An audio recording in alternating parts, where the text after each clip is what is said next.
Olá! Hoje a gente vai mergulhar fundo no que o Código Penal brasileiro diz exatamente sobre o crime de aborto.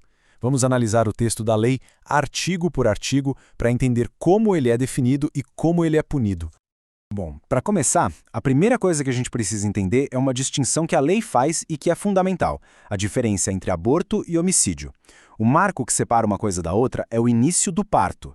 Ou seja, qualquer interrupção da gravidez que aconteça antes desse momento é tratada pela lei como aborto. Ok, com essa definição em mente, a lei começa a detalhar os tipos de crime de aborto. E tem um fator que é o centro de tudo para definir a gravidade e a pena de cada um: o consentimento da pessoa gestante.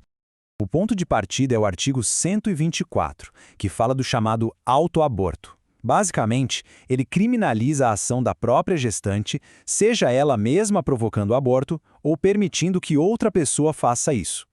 E é olhando essa tabela que a gente vê, de forma bem clara, o peso que o consentimento tem.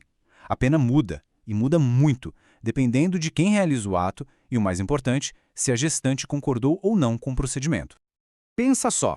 De um lado, a gente tem a pena mais pesada de todas para esse crime, de 3 a 10 anos de reclusão. E essa punição é para quando? É para quando uma terceira pessoa provoca o aborto sem a permissão da gestante. Agora, do outro lado, olha a diferença. Quando o procedimento é feito por um terceiro, mas com o consentimento da gestante, a pena já cai para 1 a 4 anos.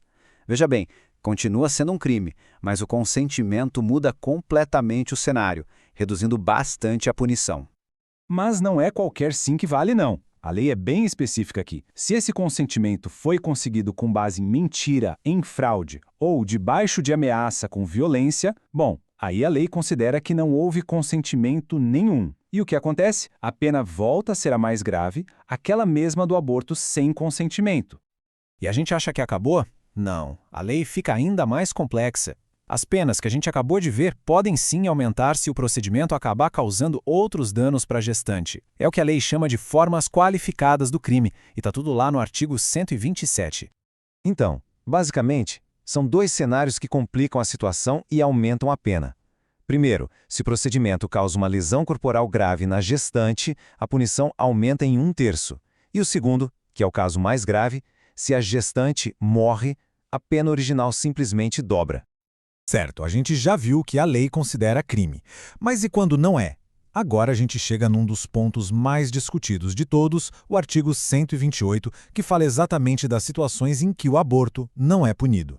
O texto da lei traz duas exceções muito claras. A primeira é o que se chama de aborto necessário, que é quando não existe nenhuma outra maneira de salvar a vida da gestante.